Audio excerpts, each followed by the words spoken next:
네, 시청자 여러분 안녕하세요. 투더 골드문 진행의 문다연입니다.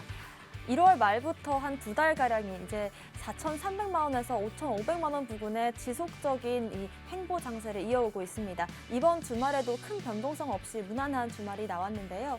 하지만 다행인 건 이 공포 탐욕 지수에서 어느 정도 투자 심리가 개선되고 있는 모습이 나오고 있습니다. 이번 주 또 코인 매매 어떻게 하면 좋을지 두 분의 전문가님들과 함께 체크해 보겠습니다. 먼저 비트마루님 모셔볼게요. 네, 어서 반갑습니다. 오세요. 네, 반갑습니다. 네, 반갑습니다. 비트바루입니다. 시장이 정말 너무 재미가 없습니다. 방금 아나운서님께서 말씀하셨던 것처럼 지속적으로 횡보 장세가 나와주면서 지금도 가격이 5천만 원대에서 계속 왔다 갔다 하고 있고요. 또 주말간에 그래도 조금씩 상승하면서 이제 우리 투자자분들이 조금 이제 찐 반등인가 기대를 또 해볼만 하니까 또 오늘 들어서 또 다시 한번 낮에 조금씩 떨어지고 있는 모습을 또 보여주고 있습니다. 자, 이렇게 횡보 장세 속에 이제 재미가 없다고 투자를 안 하는 것이 아니라 지난번에도 말씀을 드렸듯이 지금도 뭐 단기적인 관점에서는 매매를 해볼 만한 코인들은 반드시 있고요. 또 중장기로 가져가시는 투자자분들에게도 여러 가지 이슈는 계속 나와주고 있습니다. 과연 가치적으로 어떻게 대응해야 될지 이런 것들을 오늘 준비했으니까 끝까지 시청해 주시기 바라겠습니다. 감사합니다. 네, 이렇게 지속적인 횡보 장세 속에서도 이더리움 클래식 같은 경우에는 이틀 연속 급등을 보이면서 일주일 상승률 50%를 넘기기도 했습니다. 이런 코인들 또 어떤 게 있을지 차차 짚어보도록 하고요. 코인 한수님 모셔볼게요. 어서 오세요. 네, 반갑습니다. 네, 안녕하십니까. 코인한수 전문가입니다. 일단 오랜만에 인사를 좀 드리는 것 같아요. 일단 저는 비껴갈 줄 알았던 이 코로나가 저가 딱 때마침 딱 걸려가지고 지금 이제 몸 관리를 하고 나온 상태인데요. 일단 하루에도 이렇게 코로나 이제 확진자가 몇십만 명씩 나오는 상황에서 여러분들 모두 몸 관리 잘 하시라 좀 말씀을 드리고 일단 시장을 좀 간단히 좀 설명을 드리면 아무래도 이 FOMC가 끝난 이후에 어느 정도 불확실성, 불안감 이 정도는 해결이 됐던 것 같아요. 그래서 어느 정도 코인들이 뭐 비트코인이나 이런 코인들은 좀 잠잠하지만 다른 알트코인들이 열심히 펌핑을 해주면서 상승하는 모습을 보여줬는데요. 아직 이런 상승 펌핑이 다른 코인들도 아직 남아있는 부분들이 있어요. 그 부분들을 좀 캐치해 가시면 여러분들 나중에 또 급등할 때 같이 매수하셔서 좀 안정적인 곳에 매도를 하실 수 있지 않을까라는 생각을 좀 해봤습니다. 네. 네, 지난주 코로나 확진자가 하루 60만 명을 넘기면서 정말 많은 분들께서 힘들어하신 한 주였는데요. 우리 한수님도 코로나를 비껴가진 못했지만 무료 방송 통해서 계속해서 시장 이슈들과 매매 전략 짚어주셨습니다. 오늘도 본격적으로 시장 이슈들 체크해 볼게요. 코인 이슈 흑과백 먼저 악재부터 살펴보겠습니다. 비트마루님. 네, 오늘 제가 가지고 나온 악재는 악재인데 악재가 아닙니다. 많은 투자자분들께서 악재라고 알고 계시는데 사실상 악재가 아닌 이슈 두 가지를 가지고 왔고요. 한 가지 첫 번째 말씀을 드리면 인도에서 내달 다음 달 4월 1일부터 암호화폐에 대한 세금을 부과를 합니다. 자, 국내도 마찬가지로 암호화폐 세금안은 나와 있지만 지속적으로 유예가 되고 있는 상황 속에서 인도에서 암호화폐 세금 부과를 한다라는 게 왜 악재냐라고 생각하시는 분들이 많았어요. 왜 그러냐라고 하면 자, 지난 2월 1일에 인도에서 발표를 했습니다. 어떻게 발표를 했냐면 암호화폐 수익에 대한 세금을 30%를 부과하겠다. 국내 같은 경우에도 지금 20% 전후로 약 20% 정도를 부과한다라고 했는데 그 당시에 이제 많은 국내 투자자분들이 20% 너무 많다라고 하면서 아마 반발했던 적도 있었죠. 하지만 인도 같은 경우에는 세율 30%로 상당히 많은 세율을 부과하면서 4월 1일부터 이제 시행을 한다라고 합니다. 자, 이렇게 많은 세율을 부과한다라고 했을 때 이것만 보면 당연히 이제 악재다라고 생각을 하실 거예요. 그런데 이게 왜 악재가 아니냐라고 한다면 자, 인도 같은 경우에는 제가 작년에도 항상 이야기를 했었고 올해 또 저희 방송에서도 말씀을 드렸습니다. 인도는 그동안 또 암호화폐를 금지하겠다라고 했던 나라기도 합니다. 인도와 러시아, 중국 이렇게 인구가 많은 나라들이 암호화폐를 금지 법안을 제출하면서 상당히 좀 암호화폐 시장에 안 좋은 악재를 좀 많이 내세웠던 이런 나라기도 했었는데 자, 인도에서 이제는 금지가 아니라 4월 1일부터 매매를 실질적으로 진행을 허가한다라고 보여지고 있기 때문에 이거는 악재가 아니고 오히려 호재다라고 좀 말씀을 드리도록 할 거고요. 다만 인도의 과세당국 모하파트라 회장입니다. 이 모하파트라 회장이 뭐라고 발표를 했냐면 이렇게 세금을 부과한다라고 해서 암호화폐가 법적인 테두리 안에 들어온 건 아니다. 법적인 테두리 안에서 합법화가 될 것은 아니다라고 이야기를 했지만 자, 이거는 말도 안 되는 내용이죠. 수익이 있고 그 안에서 세금을 부과하는데 법적인 테두리가 아니다라고 하는 거는 세금을 내는데 국가에서 보호를 해주지 않는다라고 하는 거는 말도 안 되기 때문에 결과적으로는 암호화폐는 합법화되면서 인도의 그 금융권 안에 들어오겠다라고 좀 말씀을 드리도록 할 거고요. 자, 인도 같은 경우에는 우리 투자자분들 세계 인구수 2위라고 합니다. 정말 상당히 많은 사람들이 살고 있는 그 나라인데, 자, 이렇게 많은 인구가 있는 또 많은 투자자가 있는 인도에서 암호화폐를 금지하려고 했다가 이제는 어찌됐든 세율의 30%를 내더라도 암호화폐를 허가한다라고 했을 때 정말 많은 투자자들이 새롭게 유입될 것으로 보여지고 있고요. 실제로 지난 2월 1일에 암호화폐 세율 발표를 첫 번째 한 날 암호화폐 돌파 가입자 수가 30%가 하루에 증가했다라고 합니다. 그래서 앞으로 향후 2, 3년 동안은 1억 명 이상의 투자자가 증가한다라고 지금 전망이 나와주고 있기 때문에 인도의 새로운 투자 바람이 또 암호화폐의 불기를 기대하도록 하겠고, 자, 오늘 가지고 온 두 번째 이슈는 우리 투자자분들 이건 너무나도 많이 알고 계시는 이슈라서 좀 짧게 넘어가 보도록 할게요. 자, 미국의 금리 인상입니다. 자, 미국의 금리 인상 정말 너무나도 나쁜 악재입니다. 그걸로 인해서 암호화폐 시장이 엄청나게 하락하고 지속적으로 재미없고 우리 투자자분들을 불안하게 만들기도 했던 이슈기도 했었는데, 자, 금리 인상 발표를 했습니다. 금리 인상을 할 것이냐 안 할 것이냐, 안 할 수도 있다. 러시아와 우크라이나 전쟁 때문에 금리 인상이 어렵다라는 이야기도 나왔습니다만 사실상 실질적으로 금리 인상 발표를 했고요. 금리 인상은 4차례가 아닌 7차례를 하겠다라고 발표를 하기도 했었어요. 자, 그러면은 그동안 암호화폐 금리, 그동안 미국의 달러 금리 인상을 4차례 한다라고 했을 때도 암호화폐가 엄청나게 내려갔는데 그 법정화폐 금리 인상을 7차례나 한다라고 하는 거는 오히려 금리 인상을 더 자주 한다라는 겁니다.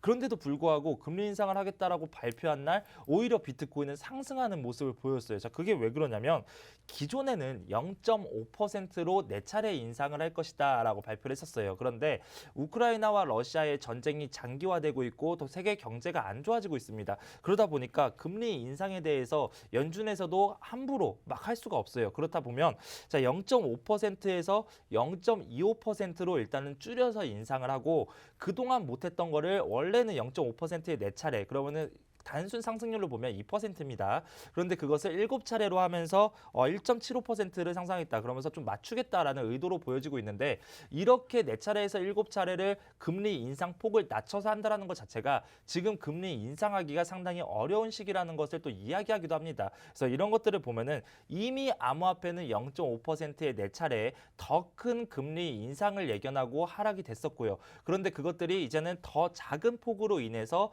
금리 인상을 하겠다라고 나오니까 선반영을 했던 사람들도 이게 뭐야 별거 아닌 이슈였네 라고 하면서 다시 한번 매수하는 사람들도 있고요. 이미 악재가 지속적으로 나왔습니다. 어찌됐든 간에 러시아와 우크라이나 전쟁은 지속적으로 하고 있고요. 그리고 금리 인상 이미 했고요. 자, 코로나 이미 팬데믹 현상 다 나왔고요. 자, 그렇다면 이제는 앞으로 제가 방금 말씀드렸던 것처럼 인도의 법정 세금 부과, 자, 이런 것들이 이제는 여러 나라들도 나오면서 이제는 암호화폐가 조금 더 발전될 시기가 되지 않을까. 그래서 이거는 악재 뉴스긴 하지만 우리 투자자분들이 그렇게 크게 불안할 필요는 없는 호재성의 이슈다, 이렇게 좀 말씀을 드리도록 하겠습니다.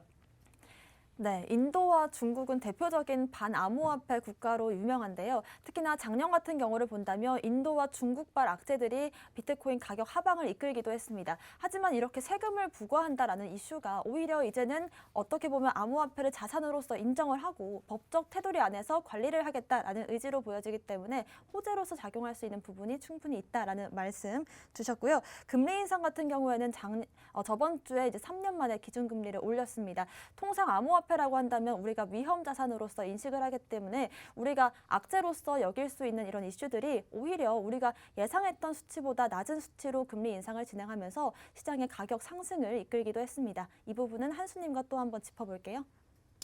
네. 일단 악재 같은 경우는 좀 시장에서 그렇게 가지고 있는 악재들이 상당히 나와 있는 부분들이 없어요. 일단 이 FOMC가 앞에 말씀드렸다시피 FOMC가 끝난 이후에 시장이 골고루 이 불확실성이 어느 정도 해소가 되면서 시장이 어떻게 아직 방향성을 못 잡고 조금씩 사람들이 들어오면서 상승하는 모습을 보여줬는데, 최근에 이 암호화폐 투자를 망설이는 이유 중에 이제 지식 부족 때문이라는 이런 또 조사 결과가 나오고 있어요. 그래서 이 암호화폐를 좀 하고 싶은데 그 암호화폐를 그리고 부를 축적하는 방법으로 또 선택을 했는데 이 암호화폐가 아직은 많은 분들한테 조금 어려운 부분인 것 같다. 그래서 암호화폐 투자를 좀 망설이고 있고 이게 다 지식 부족 때문이다라는 얘기인데 아마 이런 부분들은 저희 이제 투더 골드문과 같이 좀 하시면 이 제가 최대한 지식을 좀 채워줄 수 있도록 여러분들이 나중에 만약에 지금이라도 이걸 시청하시는 분들도 지금 내가 이 암호화폐를 좀 섣불리 다가가지 못한 이유가 좀 어려워서다라고 생각을 하시면 제가 열심히 좀 지식을 좀 전달해 드릴 수 있도록 하겠습니다. 자, 이제 세계적으로 일단 긴축 시대가 오고 있습니다. 최근에 이제 2년간 10차례에서 11차례 금리 인상을 좀 시사를 했는데요. 경기 침체에 대응한 2년간의 코로나 때문이죠. 그 2년간의 이 제로 금리가 종부지를 끊었습니다. 종부지를 찍었습니다. 연준은 이제 15일에서 16일 통화정책 회의를 마친 후 현재 0%에서 0.25%의 기준 금리를 0.25에서 0.5% 포인트로 인상한다라고 밝혔고요. 그리고 3월부터 2년간 유지된 이 제로 금리 정책을 종료를 선언을 했습니다. 특히 이제 연준은 이제 점도표라고 하죠. 이 점도표를 통해서 거기 이 연준에 참여하는 의결권을 가진 사람들이 이제 점도표를 이렇게 하나씩 찍습니다. 자, 어느 시기에 어느 정도 금리 인상을 하는 것이 좋을지 이렇게 각자 이렇게 점을 찍은 다음에 그거를 이렇게 평균을 내요. 평균을 내서 어느 정도가 적당하겠다라는 이제 심리를 조금 알아보는데요. 일단은 그 점도표를 봤을 때 기준 금리가 올해 말에는 1.9% 정도 올라가겠다. 그리고 내년 말에는 2.8%가 될 것으로 예상을 좀 많이 내다봤다라고 합니다. 거기 이제 참여하는 사람들의 평균이 그렇다는 뜻이에요. 그래서 올해 말 이 기준 금리가 1.9%가 된다라는 말은 올해 남은 6번의 이 FOMC 회의 때 매번 0.25% 포인트를 인상을 하겠다라는 것을 좀 의미를 하고요.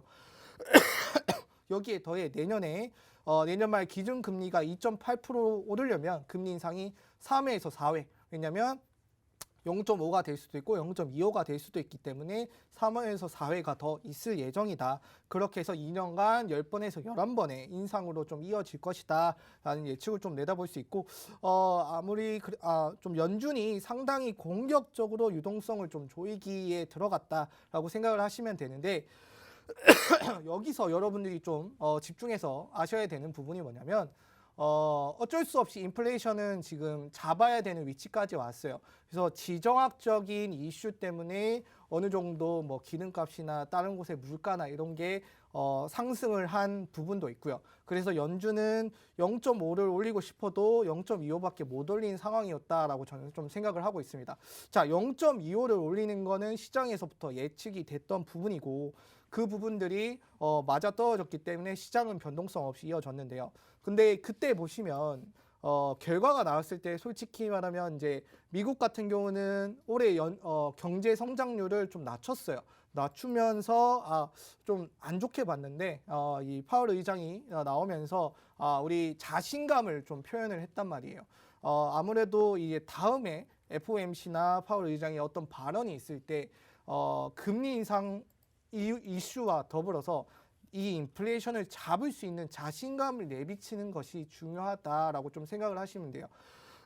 어차피 진행이 될 금리 인상이라면 어느 한 부분 자신감 있게 금리 인상을 하더라도 경제에 타격을 주지 않고 경제가 잘 돌아가고 있기 때문에 금리 인상을 한다라는 걸 여러분들한테 좀 인식을 심어줘야 되는데 그 패드 입장에서 패드가 금리 인상을 진행을 하는데 우리 잘 모르겠어. 이거 경제가 나쁜지 좋은지 모르겠어. 이런 좀 무미건조한 태도를 보여주면 여러분도 혼란에 빠지잖아요.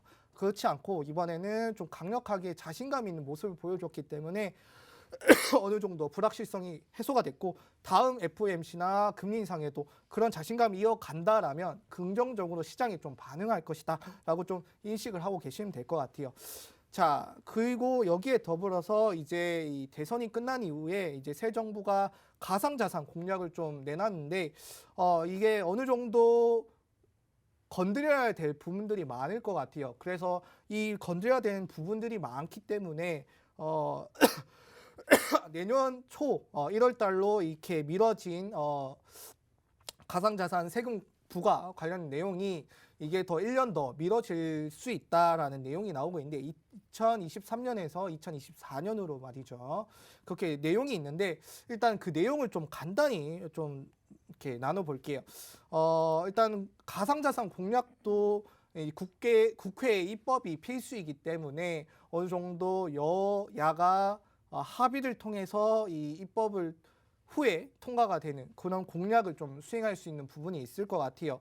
그래서 이윤 당선인이 내놓은 이제 코인 투자 소득 5천만 원까지 이제 완전 비과세라는 내용을 좀 보실 수 있는데 이 부분들은 전문가들은 좀 같이 이렇게 내놓고 있어요. 가상자산과 주식을 합쳐서 5천만 원으로 좀 내다볼 가능성이 있다.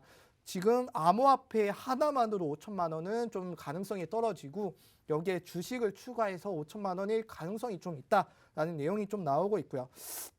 그리고 디지털 자산 기본법 제정도 입법이기 때문에 어느 정도 이제 여야가 새 정부에 합쳐서 서로 입법을 좀 거쳐야 되기 때문에 이 부분도 조절이 많이 들어가고 상당한 시간이 좀 소요가 될 것이다. 어느 정도 이 안정적인 체제가 잡히는데 시간이 걸릴 것이다라는 얘기가 나오고 있고요.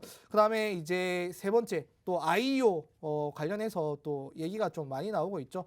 이제 거래소 발행을 통한 ICO를 좀 아시면 될 것 같은데 이 ICO가 처음에는 이제 저희도 기존 정부에서는 이제 금지라고 들어갔는데 이제 이거를 다시 살리겠다. 대신 이제 거래소가 주관하는 이 ICO를 만들겠다라고 했는데 일단은 이 부분이 조금 애매한 게 있어요. 현재 거래소가 가지는 비중이 너무 크기 때문에 어느 정도 거래소가 가지는 매매나 체결, 청산 등등 관련이 이제 거래소가 주로 담당을 하고 있잖아요. 그렇기 때문에 거래소의 비중이 너무 커졌다. 그러면 어느 정도 안정성이 많이 떨어진다라는 내용이 좀 나오고 있는 것 같아요. 이런 식으로 현재 이 많은 대선 관련해서 이 가상자산 공약을 내놨는데 이 부분들이 좀 실현이 되기 위해선 다소 시간이 많이 필요하다. 하지만 이런 그 공약들이 이루어짐에 따라 암호화폐의 가치는 상승을 하고 안정성은 또 높아지면서 여러분들이 좀 더 이 암호화폐 시장에 참여하는데 도움이 될 거라 좀 생각을 하고 있습니다. 네, 나도 암호화폐 투자하고 싶은데 코인 투자 좀 어렵다라고 느껴지는 그 대부분의 이유는 지식이 부족하기 때문이라고 합니다. 투더 골드문 함께 하시면서 기본적인 지식부터 이슈들까지 같이 공부해보면 좋을 것 같고요. 일단은 금리 인상 관련해서 올해 남은 기간 동안 어떻게 금리 인상이 이루어질지 일정 체크해 주셨으니까 참고해 보시길 바라겠습니다. 또 마지막으로는 국민의힘 윤 당선인 관련해서 가상자산 관련된 공약들을 크게 세 가지 파트로 나눠볼 수가 있겠습니다. 비과세와 또 IEO 관련된 공약들이 있는데요. 어떻게 진행이 될지 한번 체크해 주셨고요. 아무쪼록 실정에 맞는 정책 잘 펼쳐주시길 바라보겠습니다. 오늘의 코인 호재도 살펴볼게요. 이트마르님. 네, 오늘 호재 같은 경우에는 제가 악재에서 인도에 대한 이야기를 진행해 드렸어요. 인도가 그동안 비트코인을 금지했던 국가인데 4월 1일부터 암호화폐에 대한 세율을 부과하면서 암호화폐 세금을 이제 합법적으로 낼 수 있게 한다라고 말씀을 드렸었는데, 자, 이번에 호재의 뉴스도 좀 비슷한 이슈입니다. 자, 그동안 이제 러시아, 인도와 더불어서 러시아도 암호화폐를 금지했던 국가들 중에 하나였습니다. 특히나 지금 현재 우크라이나와 전쟁을 하면서 여러 경제 제재를 받고 있는 나라기도 하죠. 자, 러시아 최대 은행 스베르뱅크라는 곳이 있습니다. 러시아에서 가장 큰 은행이라고 해요. 이 스베르뱅크에서 러시아 중앙은행으로부터 암호화폐에 대해서 자산 투자, 발행, 그리고 자산 거래를 허가받았다라고 합니다. 자, 그동안 암호화폐를 금지하겠다라고 했던 두 나라가 이렇게 정부에서 움직여서 암호화폐에 대한 발행 허가라는 것은 상당히 좋은 호재다라고 좀 말씀을 드리도록 할 거고요. 자, 이제는 이 스베르뱅크에서 암호화폐에 대해서 자산 거래 서비스를 제공할 것이다라고 합니다. 은행권 내에서 우리가 이제 업비트라든지 빗썸이라든지 코인원이라든지 이렇게 거래하는 것처럼 이제 러시아는 가장 큰 은행 스베르뱅크 안에서 암호화폐를 거래할 수 있게 됐다라고 좀 말씀을 드리도록 할 거고요. 자, 이게 왜 또 호재가 되냐? 그동안 러시아 중앙은행 같은 경우에는 올해 1월까지만 해도 암호화폐는 금지해야 된다라고 했습니다. 그러면서 암호화폐는 이제는 허용하지 않겠다라고 이야기를 했었는데 지금 3월이에요. 2개월밖에 지나지 않은 이 시점에서 그 러시아의 최대 은행에 대해서 암호화폐에 대해 거래 허가를 했다라는 것 자체가 일단은 전쟁과 더불어서 완벽한 이제는 인식 변화가 됐다라고 좀 말씀을 드리도록 할 거고요. 자, 실제로 지금 이 전쟁으로 인한 암호화폐 인식 변화가 맞습니다. 그게 왜 그러냐면 자, 러시아가 우크라이나를 침공하면서 지금 각종 경제 제재를 하죠. 자, 이 와중에 미국이 이제 러시아에 대해서 스위프트를 배제하겠다라고 발표를 한번 했었어요. 이 스위프트를 배제하겠다라고 한 날 러시아 내에서 비트코인의 거래액이 19%가 상승을 했다라고 합니다. 갑작스럽게 엄청나게 상승을 했다. 그러면서 러시아의 부호층은 암호화폐로 지금 매매를 지금 바꾸고 있다라고 좀 말씀을 드리도록 할 거고, 자, 그렇게 될 만한 또 이유가 하나 있습니다. 그게 뭐냐면 유럽연합위원회 EU에서 자, 이제는 러시아 기업인에 대한 자산을 압수해서 그 압수한 자산으로 우크라이나를 지원하겠다라는 내용들이 나왔어요. 자, 그거는 뭐냐면 지금 그 각국에서 러시아에 대한 자산을 동결했습니다. 그러니까 못 가져가게 만들어놨어요. 자, 이 와중에 러시아의 부자들은 정말 재벌들 사장들은 갑작스럽게 내 돈을 사용할 수가 없는 거예요. 제 돈을 예를 들면 미국에 넣어놨는데 그 미국의 내 돈이 분명 내 돈인데도 불구하고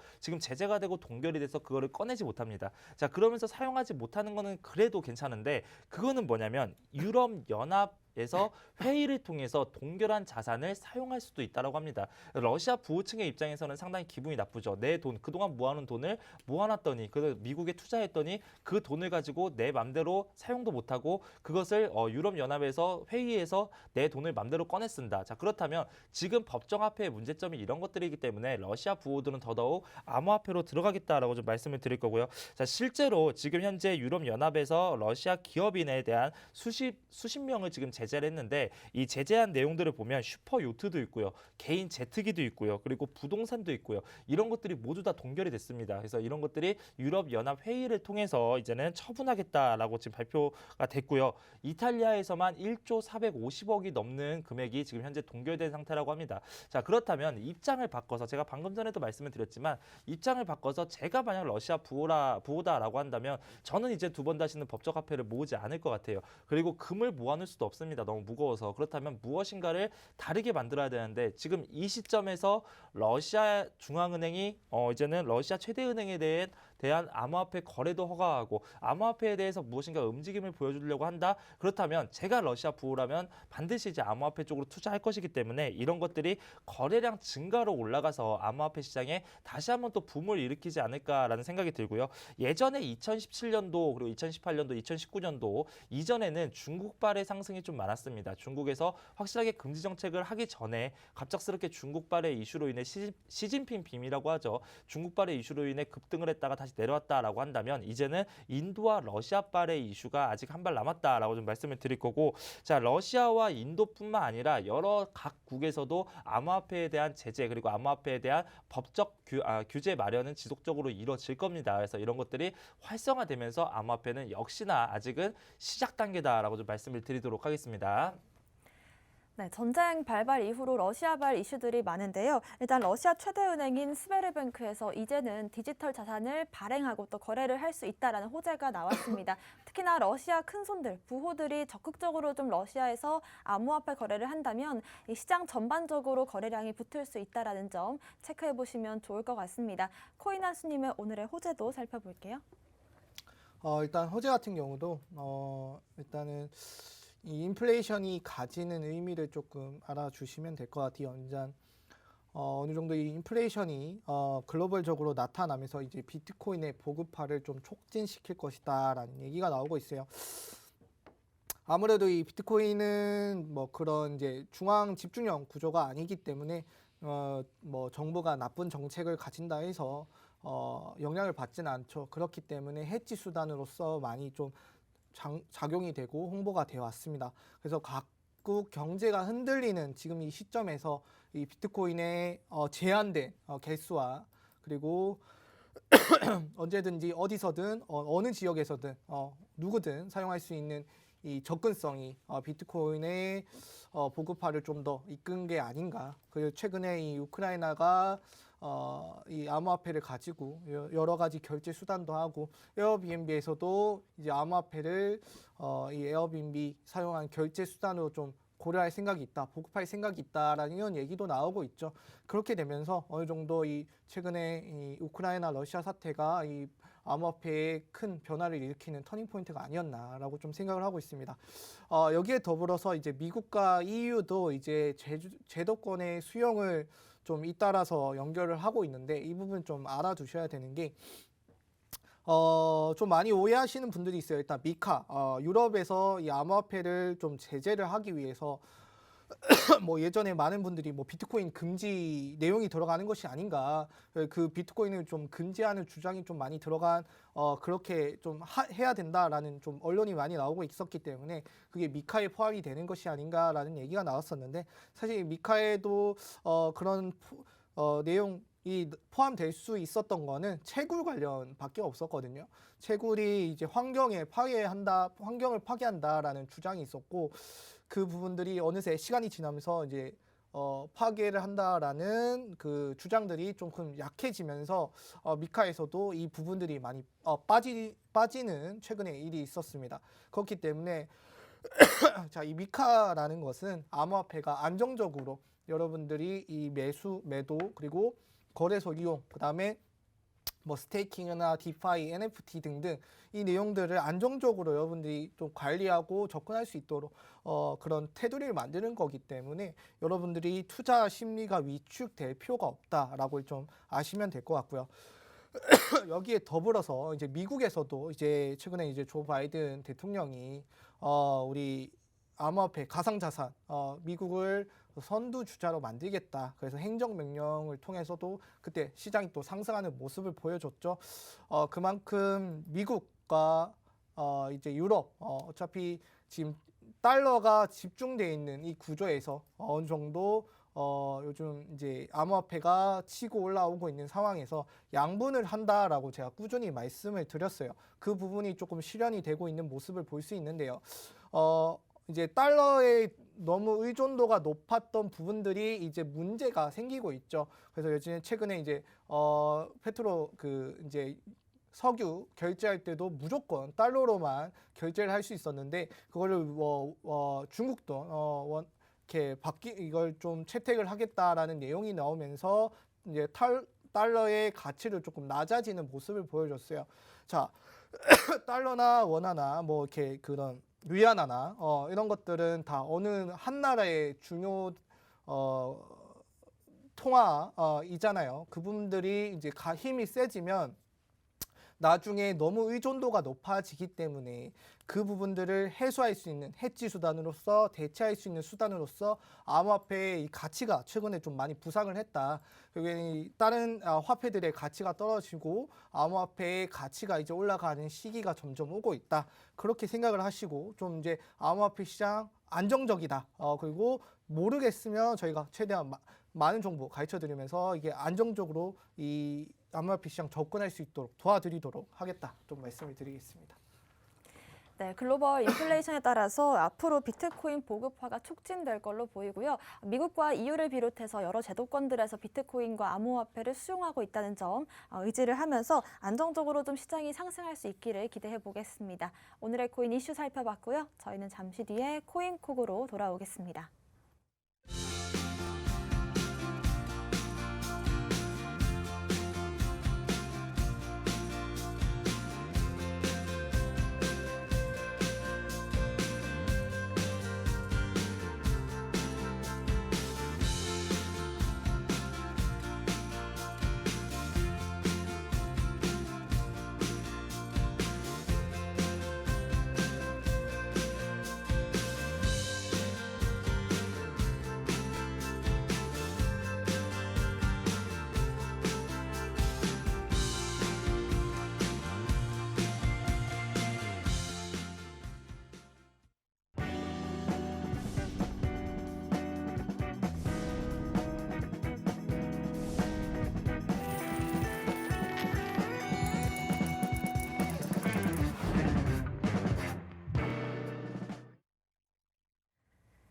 코인콕 특징주 분석 시간입니다. 특징적인 움직임을 보여준 코인들과 섹터들 분석해 보겠습니다. 먼저 비트마루님의 오늘의 특징주 어떤 걸까요? 네, 오늘 제가 가지고 나온 특징 코인은 이더리움이라는 코인을 가지고 왔습니다. 뭐 이더리움 다 알고 계시겠죠. 그런데 그동안 이제 특징 코인을 이야기를 드릴 때 뭐 전체적인 시장 설명을 드릴 때 비트코인 설명을 너무 많이 드렸는데 우리 투자자분들이 궁금해하시는 이더리움에 대해서는 제대로 좀 안 짚고 넘어간 것 같더라고요. 그래서 이더리움이 지금 어떤 상황이다 이런 것들을 좀 말씀을 드리려고 가지고 나왔습니다.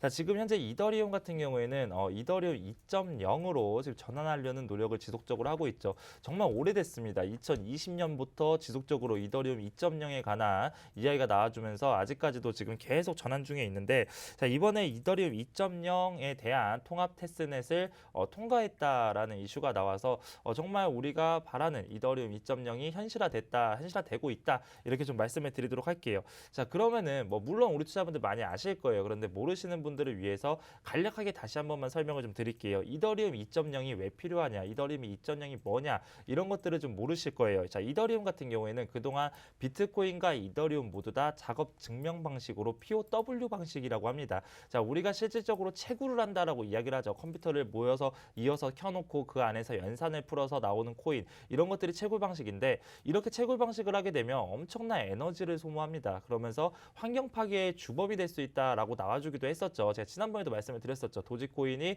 비트코인 결제를 반대했던 이유도 바로 이런 환경 문제 때문에 반대를 했었다라고 말씀을 드릴 건데 이더리움 역시 POW 방식이에요. 그런데 이더리움 2.0에 대한 업데이트를 통해서 POW 방식을 이제는 지분 증명의 방식인 POS 방식으로 지금 변경을 하려는 움직임을 보여주고 있고요. 자, 물론 지금 이걸 보시면서 물론 지금 이더리움이 이미 지금 POS 방식이 아닌가요? 라고 하시는 분들도 있을 건데 POS 방식의 비콘 체인은 이미 활성화가 됐습니다. 2020년 12월부터 이미 POS 방식의 비콘 체인이 활성화가 됐는데 자, 문제는 뭐냐면 POW 방식의 이더리움이 있고 지금 POS 방식의 이더리움이 있습니다. 이 POW 방식의 네트워크에 있는 이런 자료들을 POS 방식으로 지금 옮겨줘야 돼요. 근데 이런 과정이 되게 만만치가 않습니다. 그래서 이런 것들을 옮기는 과정을 우리 투자자분들 가끔씩 거래소의 공지사항을 보면 이더리움 머지 작업, 머지 업데이트 진행이다라고 합니다. 그래서 이 머지 업데이트가 뭐지라고 하시는 분들이 있을 건데 자, 그게 뭐냐면 그게 방금 제가 말씀드렸던 것처럼 POW 방식을 POS 방식으로 네트워크 생태계를 바꾸는 작업이다라고 좀 보시면 될 것 같아요. 자, 근데 이번에 통합 테스트넷에 성공했다 이런 이슈는 이런 것들에 대한 예행 연습이 성공했다라고 좀 풀이가 되기 때문에 상당히 긍정적인 신호로 보여지고 있습니다. 자, 만약에 통합 테스트넷 방식이 성공을 했고요. 그리고 지금 예상으로는 2022년 연말로 예상하고 있습니다. 연말까지 POS 방식의 이더리움 2.0이 성공적으로 업데이트가 완료된다라고 한다면 지금까지 했던 것들에 대한 에너지 사용량이 99.9%가 감소한다라고 합니다. 그리고 이더리움으로 보내는 송금 속도는 그리고 트랜잭션 처리 속도는 수천 배 이상 증가할 것이라고 예상된다라고 해요. 정말 그동안에 없었던 새로운 혁신의 이더리움이 새롭게 탄생한다라고 좀 말씀을 드리도록 할 거고 이더리움 홀더분들은 좀 기대할 만한 내용이 있습니다. 그게 뭐냐면 만약에 통합 테스트넷이 더 성공을 했고 실제로 이더리움 2.0이 나오면 이제는 앞으로 이더리움의 채굴량이 90%가 가량이 감소된다라고 합니다. 이제 POW 방식의 무자비적 채굴이 아니기 때문에 채굴량의 감소로 인해서 희소성으로 인한 가격 상승, 그동안 코인에서 많이 나왔던 부분들까지 노릴 수 있는 상당히 좀 긍정적인 비탈리프텔릭이 정말 열심히 하고 있는 모습을 보여준다라고 좀 말씀을 드릴 거고요. 자, 차트를 보면서 그렇다면 지금 이더리움 현재 차트는 어떨까라고 좀 보도록 할게요.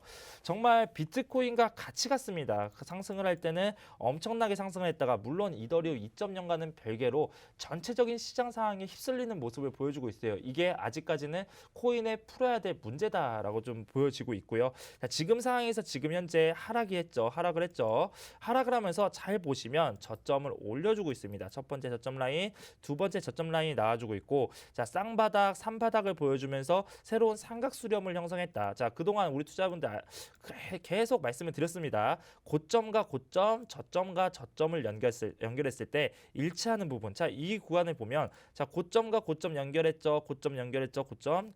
그리고 저점을 그대로 연결했다라고 본다면 지금 삼각수렴 첫 번째 맞고요. 두 번째, 세 번째, 네 번째 오파동에서 돌파하는 흐름이 나왔다. 자, 그거는 지금 역시 마찬가지로 전체적인 코인 시장이 조금씩 횡보하면서 조금씩 약상승을 하고 있습니다. 그런 시장의 결과를 그대로 반영하고 있다라고 좀 보여지고 있고, 대신 이 상황에서 지금 현재 62동 평균선의 저항대 라인입니다.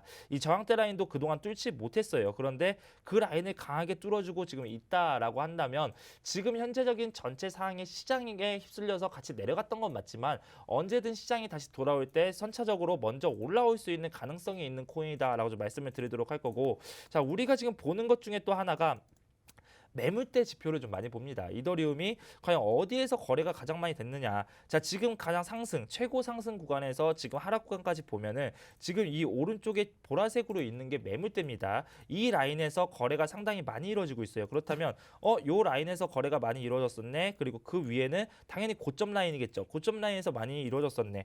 이 가운데 라인은 조금씩 매도하는 사람들만 나왔을 뿐 거래가 실질적으로 활발하게 이루어져 있던 라인은 아닙니다. 자, 그렇다면 지금 매물대 라인이 지금 뭉쳐있는 이 구간을 돌파하고 안착을 했어요.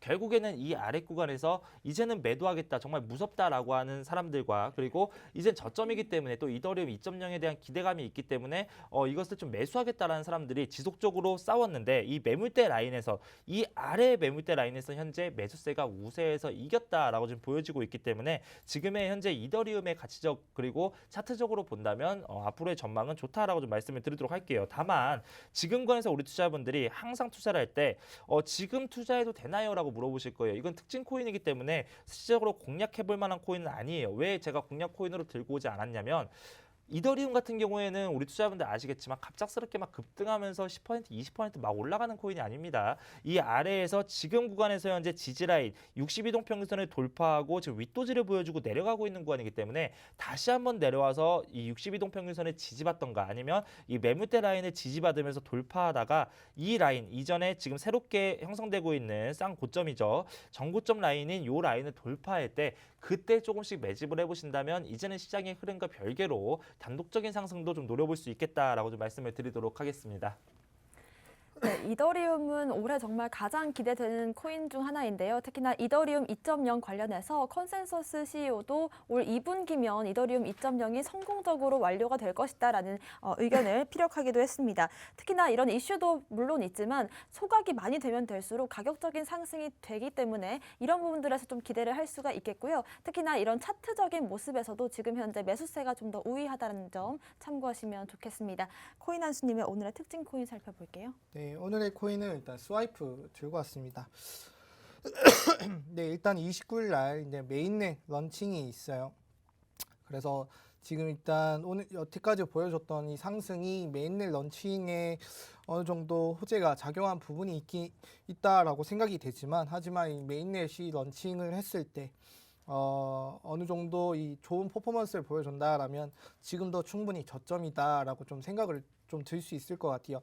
이전에도 이제 메인넷 런칭 때문에 많은 코인들이 상승하는 모습을 보여줬는데요. 하지만 상승하고 나서 어느 정도 차익 실현 이후에 다시 이제 메인넷이 출시가 되고 그다음에 좋은 모습을 보여줬을 때 또 올라가는 모습, 뭐 스택스나 이런 카바 이런 것들도 좋은 모습을 보여줬기 때문에 스와이프 또한 그런 모습도 기대해 볼 수 있다라고 좀 말씀을 드릴 수 있고, 뭐 스와이프 같은 경우는 여러분들이 아시는 것처럼 이제 디지털 지갑을 좀 제공하는 플랫폼이죠.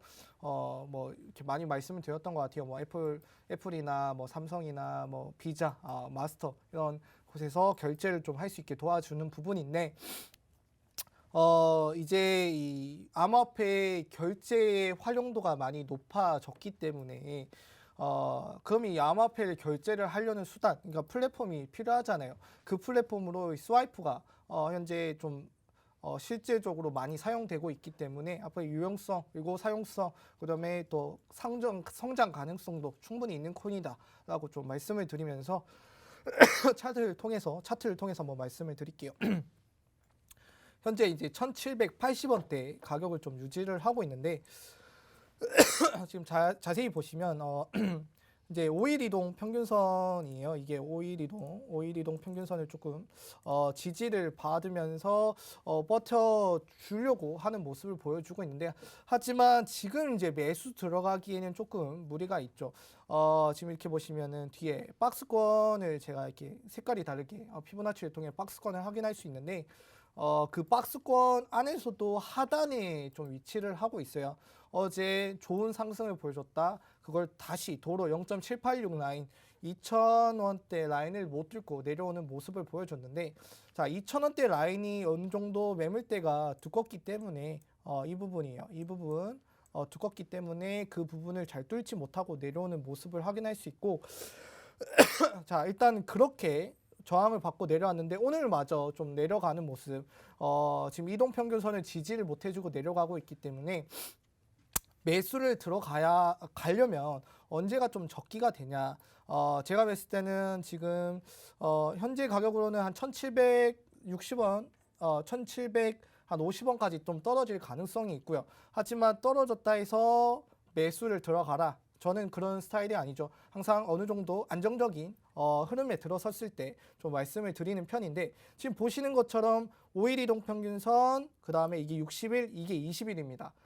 골든 크로스 직전이에요. 근데 여기 보시면 아직 골든 크로스가 나기 전이지만 어느 정도 가격이 상승해 준다라면 어떻게 되겠어요? 골든 크로스가 다 생기겠죠. 그러면 5일 이동평균선, 20일 이동평균선, 60일 이동평균선을 맞춰주는 완벽한 정배열이 나오기 때문에 그때 가격 한 1,800원 정도가 그 정도 가격이라고 생각을 하고 있습니다. 그렇다면 지금부터 말아 올려서 양전을 하게 된다라면 1,800원이 된다라면 그때 한번 매수를 통해서 한번 고려를 해볼 수 있고, 자 거기서부터는 좀 여기는 0.5 라인과 0.618 라인의 매물대가 약해요. 그러면은 0.618과 0.786이 매물대가 많다라고 말씀을 드렸죠.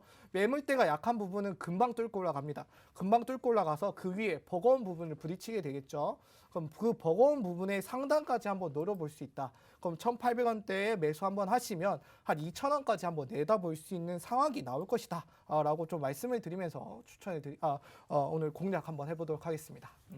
네, 스와이프 디지털 자산 지갑 플랫폼인데요. 제시해주신 차트 참고하시면서 매매 전략 세워보시길 바라겠습니다. 오늘의 공략 코인들도 살펴보겠습니다. 비트마루님. 네, 오늘 제가 가지고 나온 공략 코인은 알고랜드라고 하는 코인을 가지고 나왔습니다. 지금 상황에서 뭐 가장 중요하게 또 형성되는 부분들이 보안성의 문제, 그리고 방금 전에 이더리움에서도 말씀을 드렸지만 POW 방식이 아닌 새로운 POS 방식으로의 전환된 코인들, 자 이런 코인들에 지금 관심을 갖고 있는 시기이기도 하고요. 지금 사실상 제가 이더리움 때 말씀을 드렸잖아요. 여러 가지 이슈보다는 지금 전체적인 시장의 흐름에 따라서 같이 움직여주는 경우가 많습니다. 그래서 알고랜드 차트를 보면서 같이 좀 말씀을 드려보도록 할게요. 자, 지금 알고랜드 같은 경우 역시 마찬가지로 지금 모든 코인들을 보더라도 엄청난 상승 이후에 내려가는 엄청난 하락, 자 이런 것들을 모두 똑같을 거예요. 자 그런데 이 알고랜드는 상장 이후에 한번 볼게요. 상장할 때 엄청난 윗기둥이 나왔죠. 엄청나게 상승한 이후에 그 다음부터는 한 번도 힘을 쓰지 못하고 지속적으로 하락을 했던 코인이기도 합니다.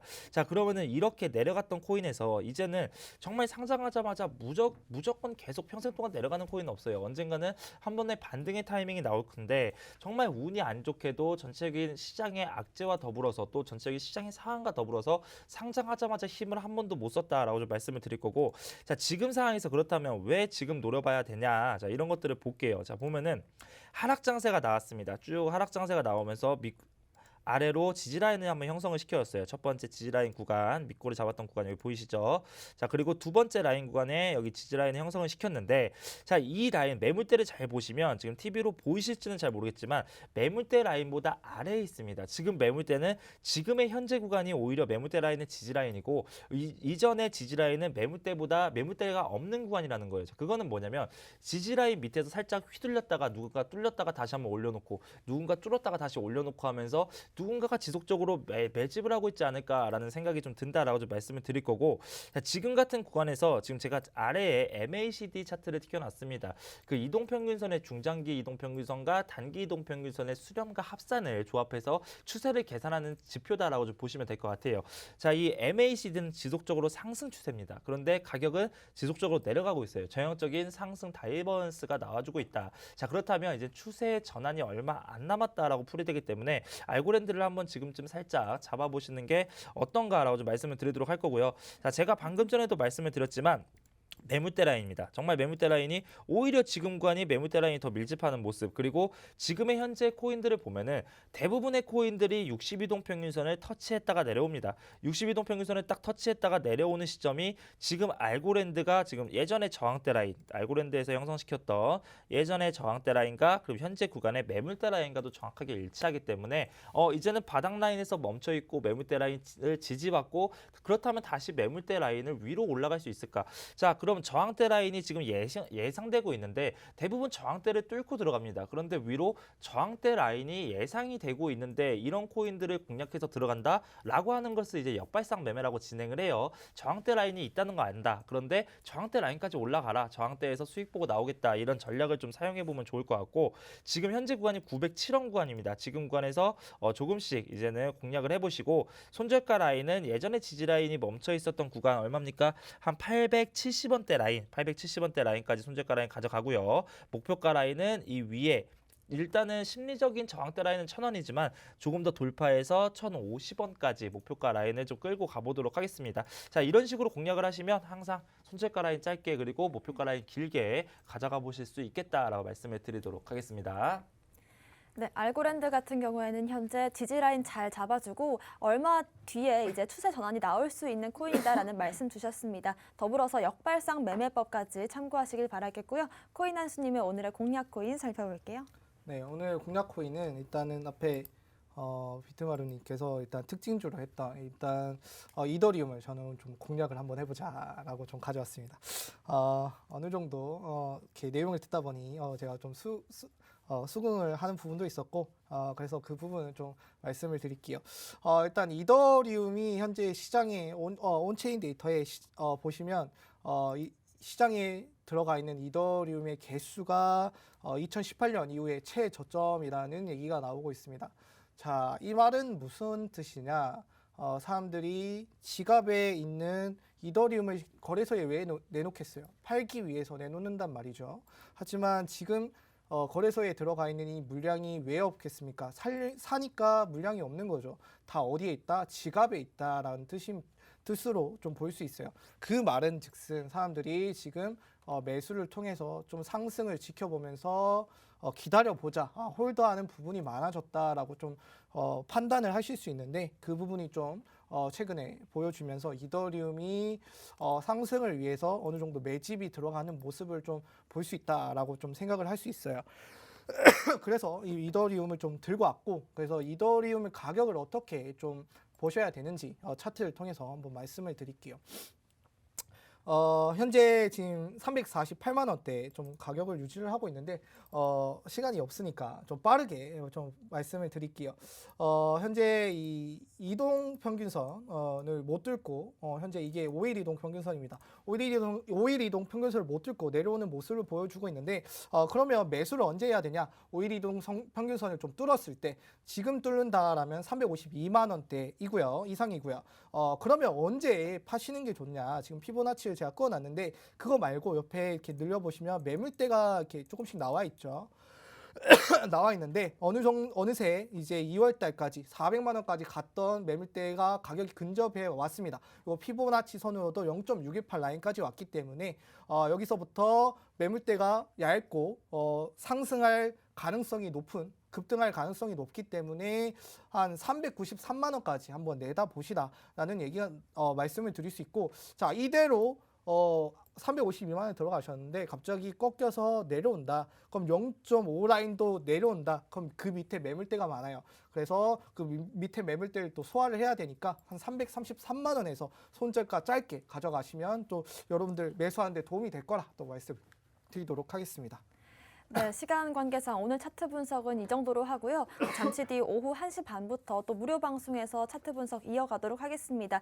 순환 펌핑이 이어지고 있습니다. 어떤 종목들 매수할 수 있을지 일단 팍스경제TV 홈페이지에 들어오셔서요. 좌측 하단 보시면 투더 골드문 배너가 있습니다. 배너를 클릭하시면 바로 전문가님들의 실시간 무료 방송 함께 하실 수가 있고요.